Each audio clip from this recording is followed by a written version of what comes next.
Olá! Bom dia, professor Edson, tudo Tudo bem? bem, professora Keliane? Vamos bater um papo aqui, né? Falar um pouco de uma coisa muito importante para todos nós. Então, pessoal, Vamos. boa tarde a todos. Eu sou Edson Teixeira, sou coordenador do Laboratório Integrado de Biomoléculas e vamos ter a nossa última live da semana, né? Um conjunto de lives que nós iniciamos e dessa vez a gente vai trazer um assunto muito atual que tem uma convidada também muito especial, né? Que é a Keliane Abreu, Obrigada. que tem um currículo que eu vou falar resumidamente aqui de muita experiência no Sistema Único de Saúde, vem de um local que é vanguarda, que é a cidade de Sobral, né? Eu tive a honra de trabalhar em Sobral por 7 anos, né? Integrei o sistema de saúde lá, foi lá que eu fiz a minha experiência e a minha especialização em sistemas de saúde, mas, obviamente, a Keliane tem muito mais capacidade de nos explicar sobre esse sistema tão atacado, né, mas que no final dessa live eu espero que todos entendam a importância de defendê-lo, né? Então, o título da nossa live hoje é Sistema Único de Saúde, Desafios e Possibilidades frente à Pandemia, né? A Keliane Abreu ela é graduada em enfermagem, é especialista em saúde pública e educação profissional na área de saúde, com foco em enfermagem, saúde da família, é mestre em saúde pública e doutoranda em saúde coletiva, né? Ou seja, ela tem experiência tanto na academia, quanto na ação, na atividade do SUS, quanto na gestão, né? Muito boa tarde, minha amiga Keliane Abreu. Seja muito bem-vinda. Boa E tarde. a primeira pergunta que eu faço para todos é: o que você tem feito nesses tempos de isolamento social? Eu tenho vivenciado a quarentena, eu tenho vivenciado o isolamento, saindo estritamente quando necessário. Estritamente. Muito bem, mas o que você está fazendo que você não fazia antes, que agora que você tem tempo para fazer? Estou dormindo mais, Todo mundo. lendo mais, comendo mais também. Todos. Mas é uma oportunidade para rever muitas coisas. É um Exatamente. tempo sabático que dá para a gente revisar muitos hábitos. Exatamente. Muito bem. Então vamos começar a nossa conversa, né, Keliane? O objetivo dessas lives, né, é levar de uma forma bem fácil para o público em geral. Essas lives elas vão ficar depois gravadas no nosso canal do YouTube. E eu começo com a parte conceitual, não é? O que é esse Sistema Único de Saúde, né? De onde foi que ele surgiu, né? E quais são os principais princípios, né, que norteiam esse sistema, para a gente começar a nossa conversa. Sim, é importante a gente saber que o Sistema Único de Saúde, ele nasce com a nossa Constituição de 88.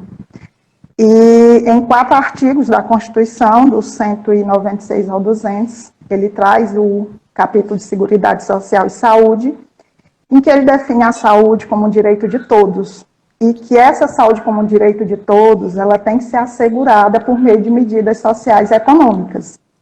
Este conceito já nos coloca em um ponto de discussão da pandemia, particularmente no nosso país, que é tentar dissociar a importância da saúde com ações econômicas.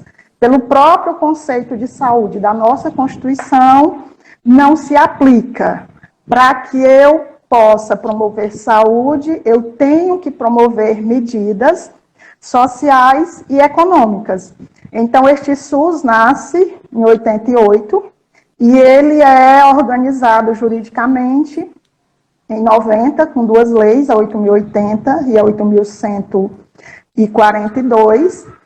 E quando a gente diz que o SUS vem da Constituição de 88, nós estamos falando de um sistema de saúde novo, 32 anos Em comparação com o sistema de saúde da Inglaterra, que também se propõe a ser universal, há uma diferença de 40 anos.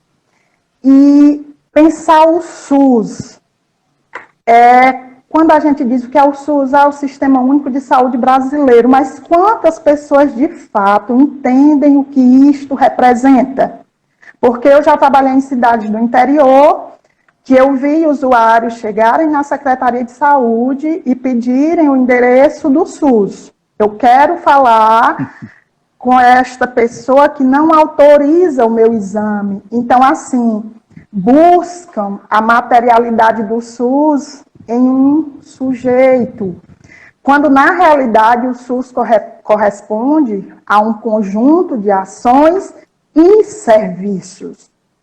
Então, todas as ações e serviços de saúde que são ofertadas a partir do sistema de saúde brasileiro correspondem ao que é o SUS.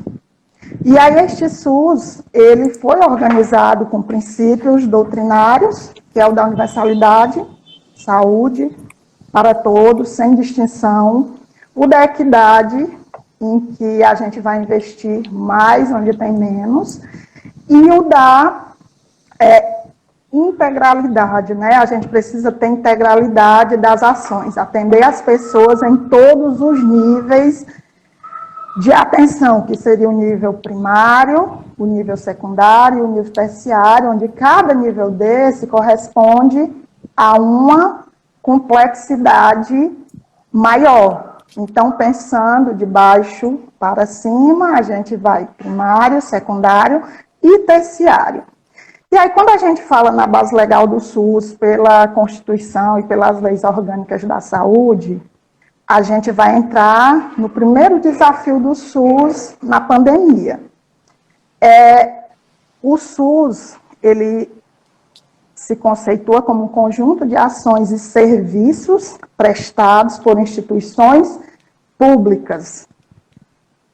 As instituições privadas, elas podem complementar as ações do SUS, mas elas não podem ter o protagonismo nas ações e na prestação de serviço. Por que que eu digo que este é um dos primeiros desafios do SUS frente à pandemia? Desde a sua criação, o SUS vem fazendo compra de serviços privados. Estas compras vêm fortalecendo os interesses econômicos do capital e hoje o sistema privado do país acumula 54% dos gastos públicos com saúde e o SUS 46%. Então, assim, é importante pensar que o SUS atende 75% da população brasileira e o sistema privado 25%. Então, o maior investimento deveria ser no SUS. Certo. E aí, quando a gente fala desse investimento no privado em detrimento do SUS, a gente vai pensar em uma das grandes necessidades trazidas pela pandemia, que é a necessidade de leitos de UTI. Mas vamos já chegar lá, Então, vamos já chegar lá. Calma aí, que tem muito tempo para chegar nessa questão dos leitos de UTI, né? Então, a gente falou do conceito, do SUS, né? Falou dos princípios.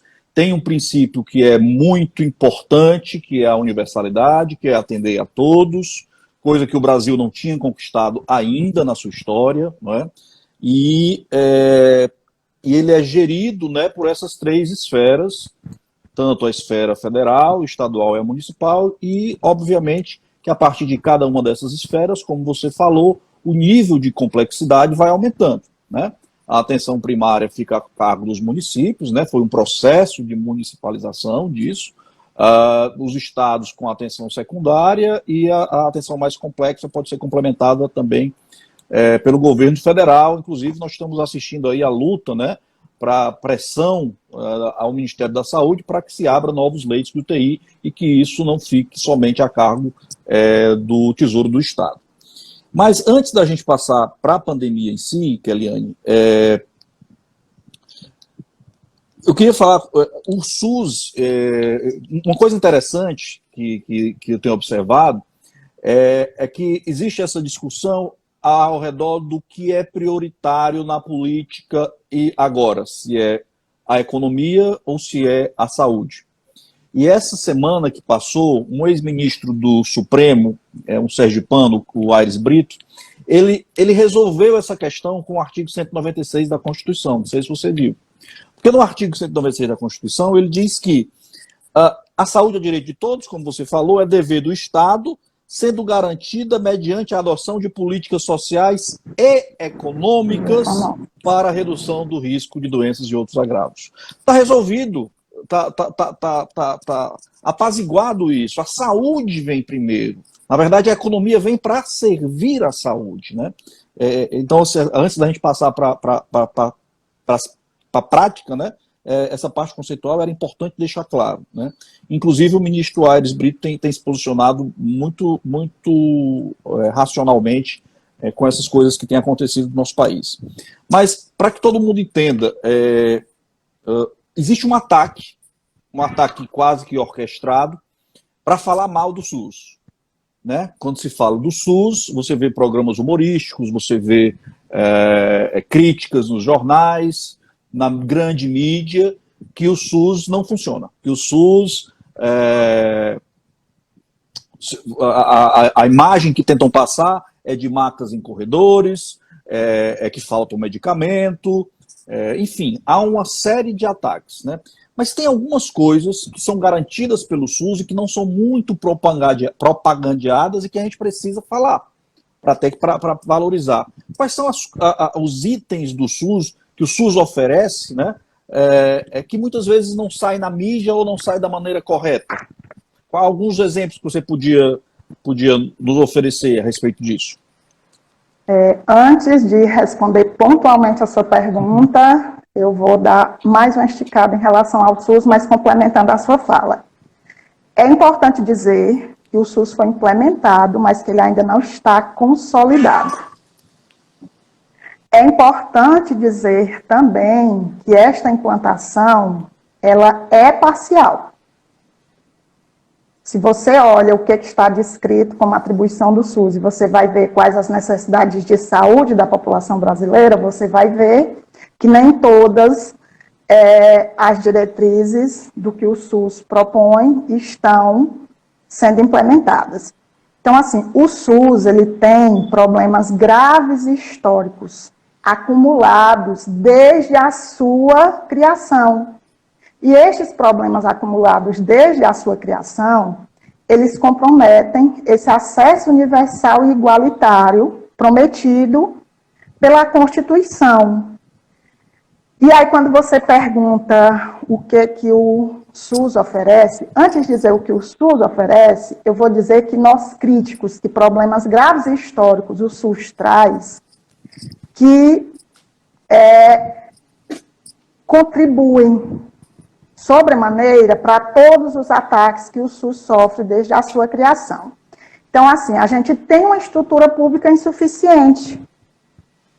Quando você vê que a maior verba do gasto público da saúde é na rede privada, então estão deixando de investir na rede pública, investindo na rede privada, e as pessoas que são totalmente dependentes do SUS ficam sem ter para onde correr. A gente tem um subfinanciamento crônico, e esse subfinanciamento crônico foi simplesmente sobreposto pela emenda constitucional 95, que congela os gastos de saúde por 20 anos, que ela é de 2016 e que já tem estudos mostrando quantos milhões a saúde do brasileiro tem perdido anualmente. Os nossos governantes, eles não têm colocado o SUS como uma prioridade. O próprio Estado ataca o SUS. De que forma? Eles estão fragmentando as ações, eles estão se desfazendo de alguns programas que são extremamente importantes para a população brasileira. o próprio capital, ele consegue orquestrar políticas ao seu favor, e isso tudo vai criando um desmonte no SUS que é apoiado por um sistemático e contínuo ataque da mídia. Então, até você entrar nessa pandemia e mostrarem como os governantes estão tentando se organizar para responder às necessidades da população a partir de uma estrutura urgente, emergencial, você só ouvia falar do SUS como algo ruim. E aí, quando você diz faltam insumos, faltam recursos humanos, faltam exames, faltam medicamentos, faltam. Mas o que é que a população usufrui, que é SUS, que ela não sabe? É a comida que ela compra, com a validade, o frigorífico que é inspecionado pela vigilância sanitária, o produto do salão de beleza que ela utiliza, o banco de sangue em que faz ou recebe doação, próprio consumo de pesquisa, porque o incentivo à pesquisa, o estímulo à pesquisa também faz parte do serviço do SUS. Então, pensar o SUS não é só pensar um posto ou um hospital, uma consulta e um remédio. O SUS, ele é para bem além do que a oferta de uma consulta e de um medicamento. E aí, quando você fala dos princípios do SUS, é importante a gente pensar a regionalização. E aí, quando eu falo nos problemas graves e históricos do SUS, eles são todos pautados em uma política de extrema desigualdade. Porque se a gente pensar em distribuição de renda, o Brasil tem pouquíssimos brasileiros concentrando muita riqueza e tem muitos brasileiros que não têm o que concentrar. Uhum. Inclusive, as nossas classes mais pobres têm sofrido um grande aumento. Verdade. E aí, dentro dessa desigualdade, que não é só de renda, a gente tem uma desigualdade nos recursos de saúde.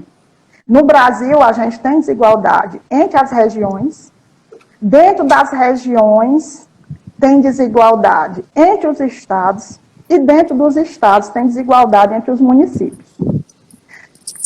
Dados da Secretaria de Saúde do Estado do Ceará de abril numeram que dos 184 municípios cearenses, apenas 8 estavam estruturados para atender casos graves que dependem de terapia intensiva. Então, quando você pensa 184 municípios e 8 com condição de resposta para condição grave, então você já vê o quão desigual está essa distribuição, que é equilibrada pela regionalização, que põe os municípios mais próximos, com características sociais, culturais e econômicas comuns. No entanto, não tem sido suficiente, porque nós temos no Brasil pelo menos 80% dos municípios que possuem hospitais. Esses hospitais vão ter menos de 100 leitos, mas a maioria deles vão ter menos de 50. Mesmo tendo um baixo número de leitos hospitalares, eles não têm os recursos necessários para dar uma resposta a um caso grave. Isso afeta sobremaneira a vida das pessoas. E aí, quando eu estava trazendo que a COVID, ela demanda leitos de UTI para pacientes graves, e eu estava na discussão público e privado do SUS, hoje o SUS tem 7,1 leitos de UTI para cada 100 mil habitantes brasileiros. A atenção suplementar, somada com a rede privada, ela soma 32,8 leitos de UTI. Por que eu estou colocando isso? Porque é um desafio para o SUS ter pessoas dependentes do SUS esperando um leito de UTI enquanto você vai ter no sistema suplementar leitos de UTIs desocupados. Então, há algumas autoridades em saúde, e aí eu falo mais autoridades acadêmicas, mas também tem autoridades políticas, que estão advogando por uma fila única, que o sistema privado diz que o público não pode se apropriar do privado, mas diante de uma emergência sanitária, o Estado pode sim demandar os leitos privados. O que a gente não pode é ter a população pobre morrendo, porque o SUS não tem leitos de UTI suficiente, enquanto você vai ter leitos da atenção suplementar e privada desocupados. Na verdade, pois não. Pode falar. Na verdade, isso só demonstra a desigualdade que nós conversávamos lá atrás, né? Quanto maior a desigualdade, maior essa classe mais alta vai querer reservar esses leitos, né? Em relação à emenda constitucional 95, que a gente tem que falar e espalhar essa notícia dramática, né? Para que o povo entenda, né? Se não fosse o Congresso Nacional liberar o Orçamento 2, que eles estão chamando de orçamento de guerra, a coisa estava muito pior, porque os gastos já teriam sido ultrapassados, né? Em relação ao limite que colocaram. No Rio de Janeiro estava sobrando leito e faltando profissional, né? Então, assim, não se tem só não é só colocar lá os equipamentos e a coisa acontece. A mágica só acontece com o profissional, né? E além do que você falou da vigilância sanitária, o Adriano lembrou aqui da água, né? Do tratamento da água. Nós temos uma coisa revolucionária no Brasil, que não se encontra em qualquer país, que é o sistema de imunobiológicos, as vacinas, né?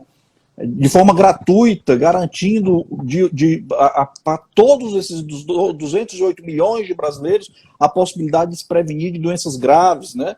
Nós temos também a história dos medicamentos, né? Os medicamentos de uso contínuo, os transplantes. Ninguém ouve falar em transplante em rede privada, na rede pública que eles acontecem. Aqui no Ceará, o Hospital das Clínicas, o Hospital Walter Cantídio, é um dos campeões da América Latina em fazer esse tipo de procedimento. Então, são várias coisas que a gente tem que deixar claro para a população que esse sistema precisa ser valorizado. Só que temos um problema, né, que é enfrentar essa desigualdade social que se apresenta cada vez mais cruel, sobretudo nesse governo que nos desgoverna. A imunização do Brasil, ela representa o maior programa mundial de imunização, em oferta e suficiência, porque produz e oferta gratuitamente para a população.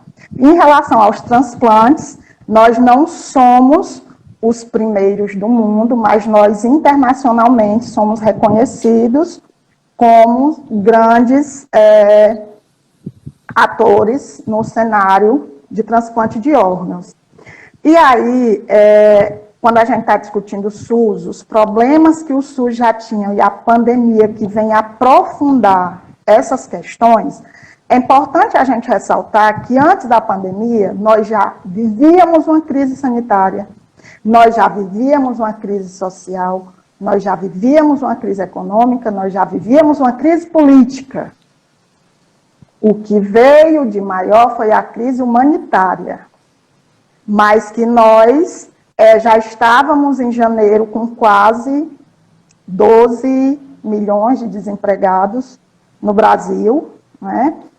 As classes menos favorecidas, ampliando o seu número, as pessoas que estão abaixo da linha da pobreza também tendo o seu número ampliado. Por que é importante dizer isso? Porque a pandemia, ela coloca qualquer economia em crise. Ela vai colocar qualquer país em dificuldade. Quando a gente vê a condição dos Estados Unidos hoje. E aí a gente não pode deixar de ter como pano de fundo o que existia antes da pandemia, que vai ser piorado, mas não é o que deu origem ao nosso problema, porque antes da pandemia já tinha sido anunciado a avaliação do último PIB e o crescimento havia sido irrisório. E nós não tínhamos a Covid-19 no cenário para justificar o PIB, que não cresceu ao ponto do que foi planejado. Ou seja, não vai dar para colocar tudo na conta da pandemia, né? As coisas já não andavam bem, inclusive na saúde. Não dá para colocar na conta da pandemia. No financiamento da saúde.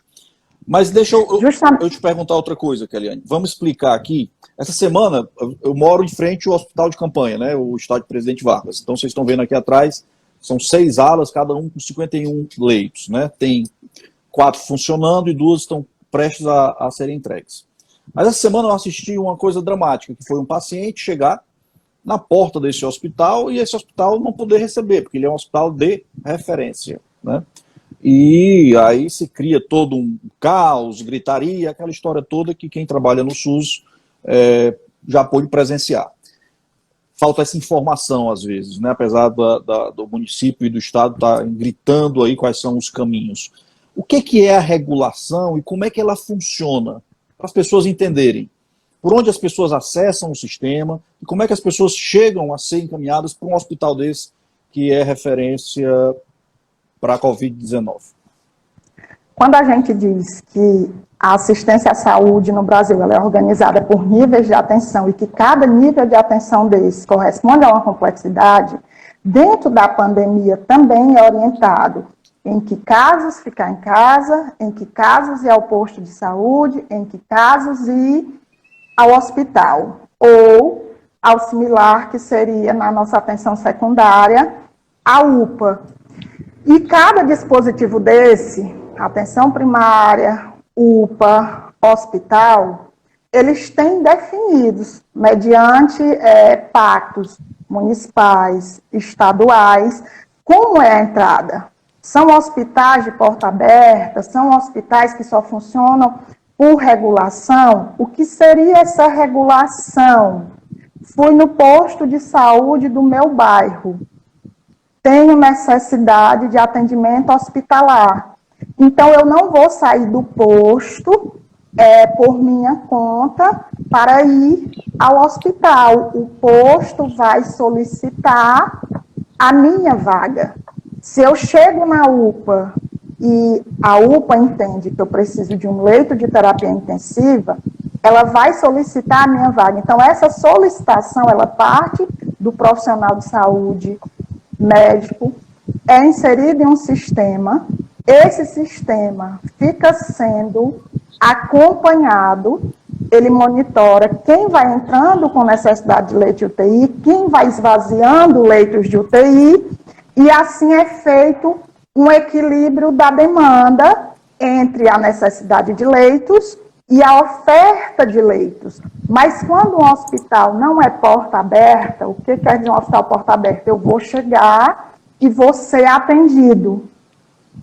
Eu preciso passar pelo sistema de regulação. Outra ressalva que é extremamente importante é que as filas por leitos de UTI, elas sempre existiram. Óbvio que agora tem uma ampliação com a necessidade muito maior, mas elas sempre existiram. Entrar numa UPA para passar no máximo 24 horas e ser regulado por uma UTI, para uma UTI, e de repente permanecer nessa UPA 10 dias, 15 dias e 20 dias, não é algo que está ocorrendo só com a pandemia. E isto já ocorria de rotina. Por que que isso ocorria? Porque o Sistema Único de Saúde, ele enfrenta uma tripla carga de doença. Ele tem que responder às mortes por causas externas, que são acidentes e violências, né? Tanto as mortes como os agravos.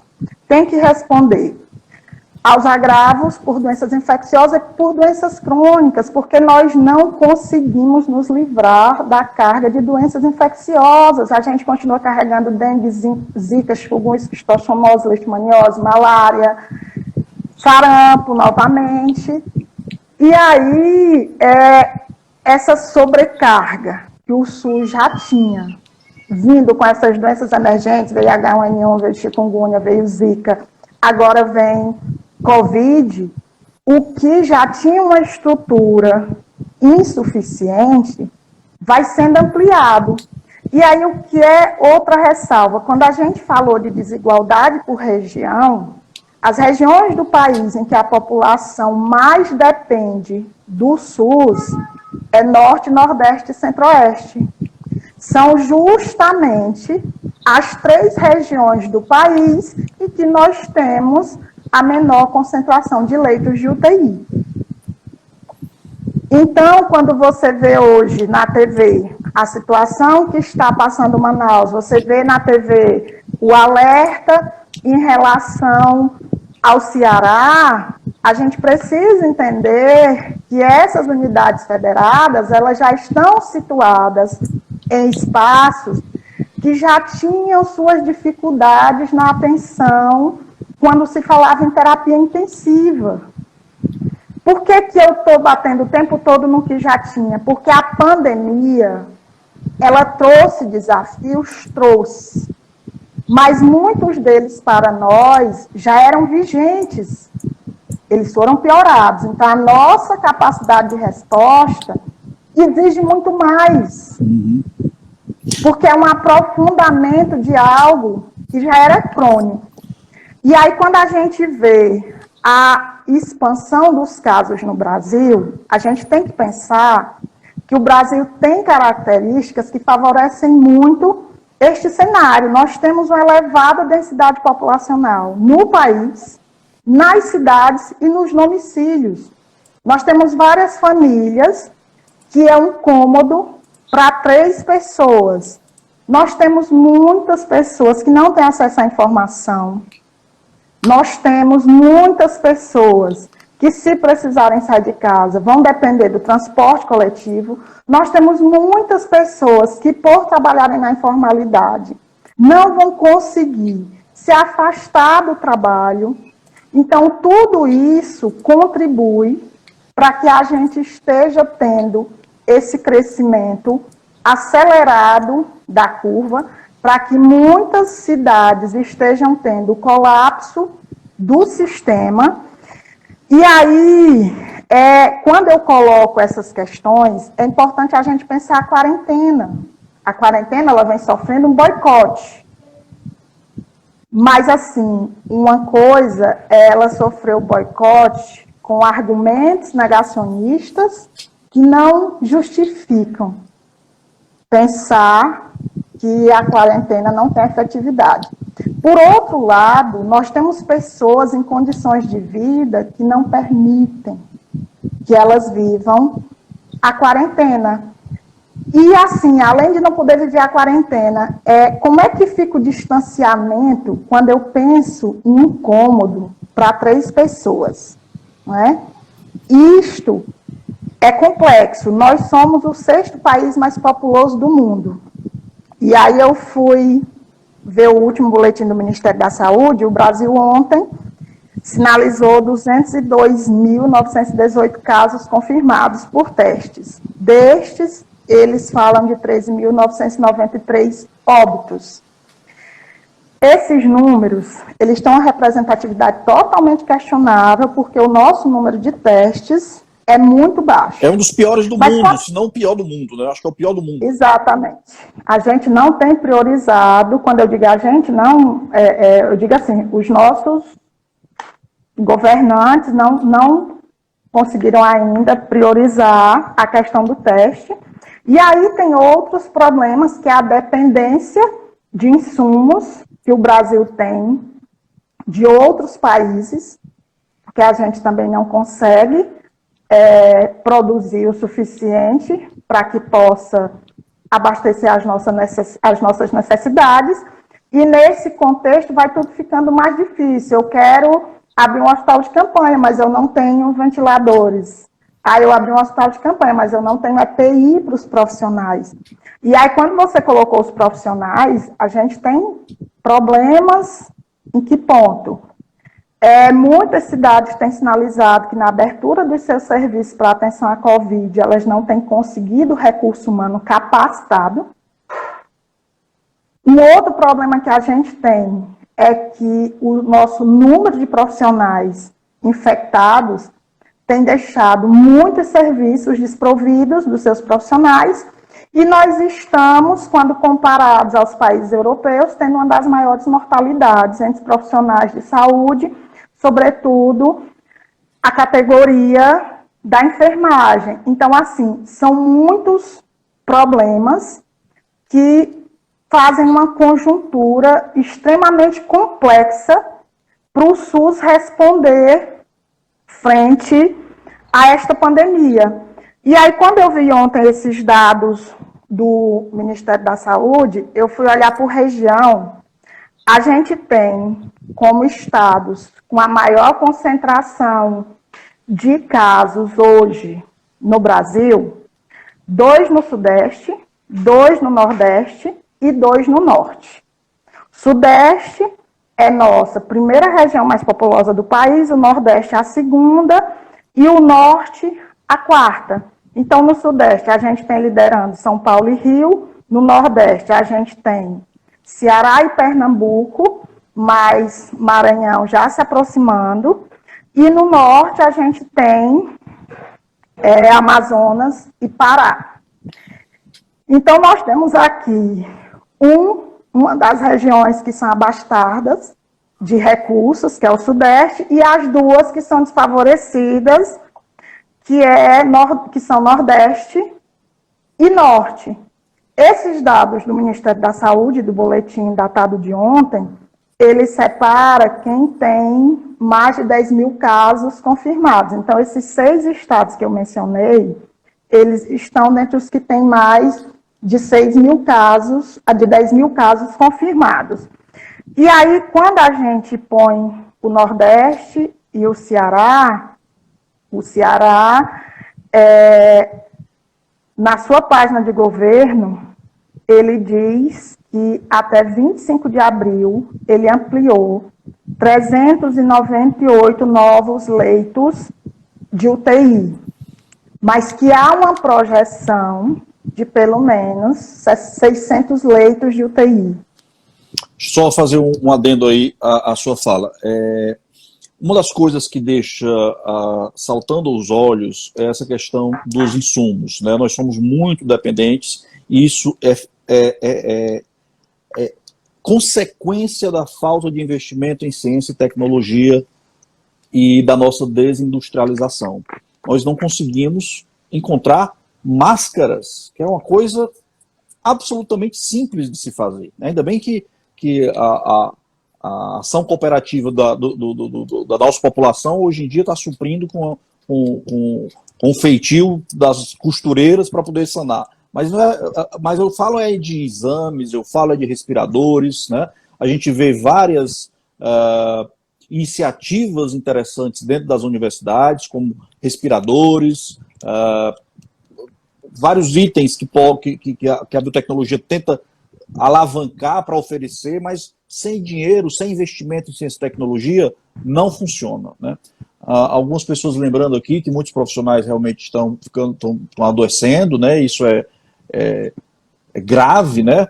Na verdade, quando a gente olha esse universo, né, Keliane, a gente vê um SUS subfinanciado, uma desvalorização por parte da sociedade, uma emenda que impede investimento em saúde. E uma pandemia dessa magnitude, os profissionais acabam sendo pressionados de uma forma imensa, né? Você deve ter entrado em contato com algumas pessoas que trabalham na linha de frente, obviamente, e tem visto quanto que essas pessoas têm sofrido, muitas vezes, por falta de um leito, por falta de EPIs, isso está todo dia na televisão, né? E aí, quando a gente chega nos leitos de UTI, né, os dados que se tem é que o Brasil iniciou isso com 45 mil leitos, né? Mas se a gente vem para o Ceará, né, a gente tinha no começo mais ou menos 1.100 leitos, sendo 700 e poucos somente do SUS. E aí agora você me fala a questão do esforço que o Estado tem feito para aumentar, né, a possibilidade de chegar com esse paciente no leito de UTI.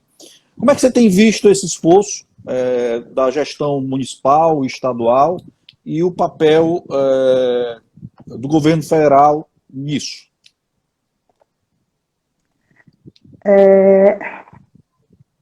Eu ouvi uma fala de um dos nossos representantes sanitários perguntando o que se faria com os ventiladores após a pandemia, né?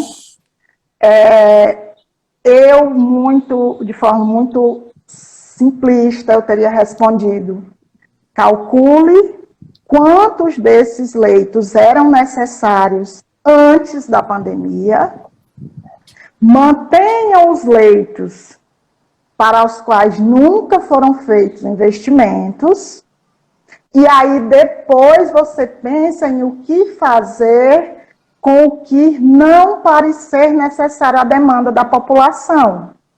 Porque houve uma contingência em não atender esta necessidade. Nós já tivemos muitas mortes por faltas de leito de UTI, e hoje se abrem UTIs, o Ceará estava abrindo 10 leitos por dia. Por dia. É muita coisa, quando você Dá pensa na estrutura... mais de 300 leitos em um mês. Então, você vê que não é impossível atender a infraestrutura que falta ao SUS. Uhum. Porque na impossibilidade da fila única, na impossibilidade de um paciente do SUS deitar no leito de um hospital privado, os governantes estão criando os seus próprios leitos. E aí o Ceará tem sido, sim, um expoente, um pioneiro nesse combate à Covid. O Nordeste, a gente tem que falar do Nordeste, que os governadores estão muito unidos, muitos prefeitos alinhados aos governadores, e o governo federal, hoje a gente é surpreendido com mais um ministro da Saúde que se retira do cargo em menos de um mês, em um cenário extremamente crítico e complexo. Temos diariamente os ataques do presidente à quarentena, ao isolamento, as medidas de contenção da pandemia. Isso tudo é muito grave porque desnorteia a população. A população não sabe a quem ouvir, ela vai ouvir a comunidade acadêmica, ela vai ouvir os gestores da saúde, ela vai ouvir o representante da nação. Por que estas pessoas não estão falando a mesma língua? E aí eu trago como um exemplo que o primeiro-ministro da Inglaterra adoeceu, utilizou um leito do sistema público de saúde e depois foi agradecer aos profissionais do sistema público de saúde. É assim, quantas gerações nossas irão esperar para ver uma autoridade nacional em um leito do SUS e sair vangloriando a assistência e o profissional que atendeu? Então, assim, nós temos problemas relacionados à construção da nossa relação com o SUS. Quando você fala dos profissionais, os profissionais, assim como a mídia, nós temos uma parcela de profissionais que falam contra o SUS, mas são pessoas que não tiveram reconhecimento, que não têm um plano de cargos e salários, que não têm reconhecimento, que não têm um plano de trabalho que atenda às suas necessidades. Então, assim, nós temos, sim, profissionais contrários a falar bem do SUS, mas essas pessoas têm sido penalizadas por políticas que não representam a proposta do SUS. Verdade. E aí, quando a gente fala no adoecimento e na mortalidade dessas pessoas por Covid, e a gente fala da insuficiência de EPI, da dificuldade de comprar EPI, a gente tem que pensar que algumas instituições dizem todos irão adoecer, mas não é porque todos irão adoecer que a gente tem que expor, porque eu não posso deixar o serviço sujeito a perder todo mundo de uma vez, porque eu não posso expor ao adoecimento uma pessoa que eu não sei se sobrevive. Porque senão isso é selva, isso é selva. Deixa todo mundo se contaminar e morre quem precisar morrer. Isso é selva, não precisa nem de Ministério de Saúde. Assim como a gente precisa proteger as pessoas que estão sob nosso cuidado, a gente tem que proteger quem está cuidando. Eu não posso pensar o paciente é mais importante que o profissional é mais importante do que o paciente. Os dois são extremamente importantes. Cada um tem um papel diferente dentro do sistema, mas eu não posso perder nenhum dos dois. Esta é a finalidade da atenção, Sim. que a gente possa ter recurso humano capacitado e que possa proteger esse recurso humano de adoecer. Keliane, a conversa está ótima, nós já estamos caminhando aqui para os nossos 10 minutos finais. Já lhe agradeço por essa conversa tão esclarecedora, muito bom, né, conversar com você. Mas, assim, na área da ciência e tecnologia, a pandemia vai deixar um legado. Vai deixar o legado de valorizar ciência e tecnologia, porque quando não se valoriza ou quando se nega a ciência, rapidamente o drama se oferece, né? É o que nós estamos assistindo aí em relação à crítica ao isolamento, que é uma coisa tão simples, é quase como defender o terraplanismo, quem não defende isolamento. Se o vírus passa de uma pessoa para outra através do contato entre pessoas, para você diminuir o contato, basta você isolar as pessoas. É uma coisa muito simples entender isso. Da mesma forma, essa comédia pastelão que está esse caso da hidroxicloroquina, né? Quer dizer, não se olha a ciência, vai se fazendo de qualquer jeito com achismos e isso tem consequências, né? Qual será para o SUS, né, o legado quando tudo isso passar? O que as pessoas vão dizer? Não, o SUS é importante porque a gente viu na pandemia que aconteceu isso, isso e isso. Certo. Eu vou te dizer o último desafio para entrar nessa tua resposta. A gente falou da sabotagem à quarentena, da dificuldade de algumas pessoas cumprirem a quarentena, mas é importante a gente pensar que a Covid ela trouxe a recomendação de medidas de higiene e nós vivemos em um país em que pelo menos 50% da população não tem acesso ao saneamento. Então, se eu não tenho água em casa, como que eu vou cumprir as medidas de higiene para a Covid? Este é um desafio, porque saneamento também deveria fazer parte do pacote de medidas oferecida a toda a população brasileira.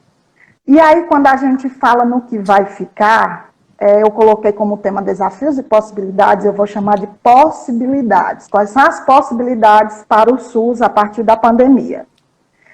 O SUS, ele também é composto por instituições de ensino e pesquisa. Então, o fortalecimento da ciência nesse momento, com instituições, e aí eu vou citar uma que tem sido muito pioneira nesse momento, como a Fiocruz, que tem apoiado muito muitas ações no Brasil. Também foi atacada hoje, viu, Keliane? Não sei se você viu, ela foi atacada, a Fiocruz, hoje, Não vi. inclusive uma profissional do nosso estado, lamentavelmente. Depois eu lhe mando. Certo. Então, assim, uma possibilidade para o SUS é o fortalecimento de suas ações a partir da ciência.